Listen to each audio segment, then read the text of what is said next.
dans un atelier qui était encadré par Yvan Carvex. Et bon, c'est un atelier qui a pas mal évolué au fil des années. Et à une période, au moment où Guillaume est venu s'installer en Auvergne, on avait lancé l'idée d'élargir un petit peu à d'autres instruments, en particulier les vielles par exemple. On avait fait un atelier, de composition. Et c'était la période aussi où, voilà, où on faisait des compositions. Et Philippe s'est mis à faire beaucoup de compositions depuis ce moment-là. Et Guillaume arrivait au même moment. On essayait les compos des uns et des autres. Et Philippe avait fait une valse tout à fait dans le style début de siècle, un peu champêtre, très berrichonne, et sur laquelle on a essayé de jouer tous les trois. C'était plus ou moins la première fois que tu venais là, Guillaume. Et moi j'ai été carrément emballé par le jeu de vielle et puis le résultat que ça produisait. Philippe avait fait la mélodie, donc moi j'ai improvisé un contre-champ.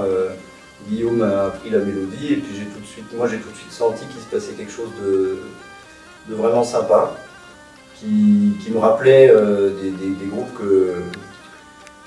comme Vielleux du Bourbonnais justement, bon, avec en plus ce côté polyphonique, grande musette, petite musette. Et puis ben, ça a été le début, on a rejoué ce morceau, on continue de le jouer, mais comme on a vu qu'il se passait quelque chose, on a enrichi le répertoire petit à petit.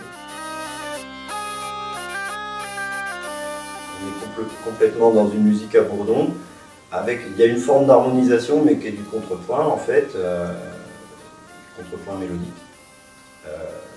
Et donc ça, je pense, c'est l'élément qui caractérise le plus. Après, bah, c'est au service de la danse.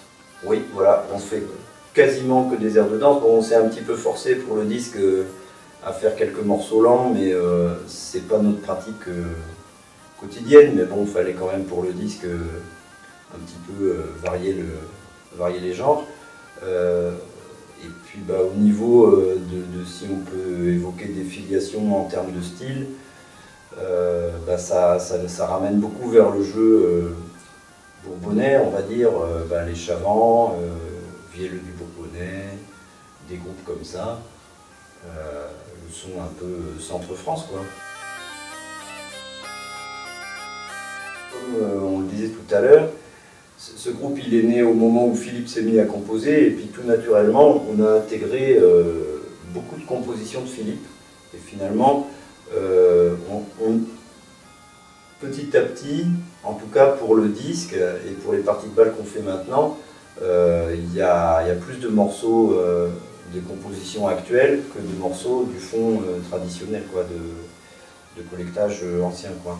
Il y en a, mais c'est aussi des reprises de compositions d'autres personnes, hein. Il y a des trucs de Jean-Claude Blanc, il y a des trucs de Brigitte Gamba, il y a quelques autres, mais l'essentiel quand même, ça reste des compositions de Philippe, donc qui reste du répertoire un peu neuf. Dans le style, il y a des fois... Oui.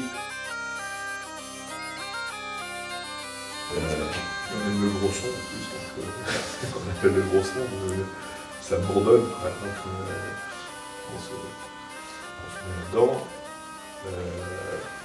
avec l'énergie qui est apportée par Guillaume, qui n'est pas beaucoup, mais c'est sûr qu'il nous a énormément apporté dans notre schéma de faire danser, quoi, parce que c'est sûr que la vielle est un instrument rythmique pour nous, et ça a énormément apporté, quoi. Je pense que dans le disque, il est porté quand même. Une grosse partie de l'énergie, elle est apportée par Guillaume, parce que, bon, c'est peut-être parce qu'il travaille pour une firme suisse, il a une espèce de rigueur rythmique qui confine à l'horlogerie un petit peu. C'est très confortable pour les danseurs, c'est confortable pour les gens qui jouent avec lui aussi, parce que ça cadre énormément. Et bon, puis c'est vrai que s'il n'y avait que les cornemuses, c'est plus difficile dans un jeu à la bourbonnaise de faire un phrasé qui sera très rythmé. C'est pas mal d'avoir le chien, ça apporte énormément. Et puis bon, c'est très dansant en fait. C'est lui qui met beaucoup le caractère dansant de l'ensemble. Les deux cornemuses, on a un rôle, on met plus d'épaisseur en termes de son.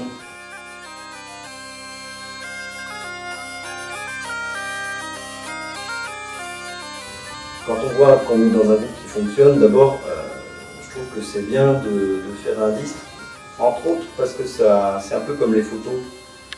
Ça garde une trace de ce qu'on faisait à un moment. Donc déjà, même si on fait un disque quand même au départ pour les autres, c'est aussi laisser une petite trace qu'on peut soi-même regarder a posteriori.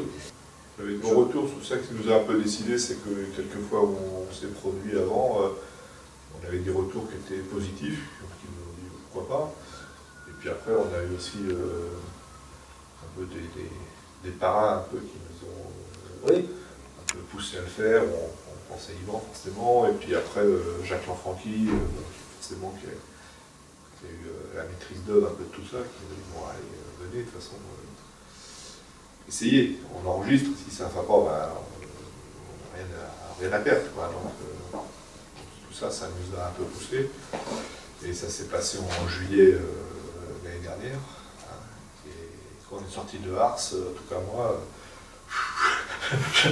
j'ai commencé à me dire voilà, c'est dans 8 mois. Et c'est là qu'on a commencé à travailler de manière plus assidue. En tout cas, c'est une expérience très enrichissante. Très enrichissante, humaine et musicale, ça on peut le dire. Voilà, humaine parce que on savait que ça fonctionnait bien, mais là on s'est rapproché encore plus. Donc le côté humain a été fort, sans jugement, voilà, ça s'est bien passé. Et puis musical, parce que forcément, on ne voulait pas avoir honte de ce qu'on voulait faire, donc il a fallu monter sur une marche et travailler un peu plus, et puis se concentrer et se surpasser un peu.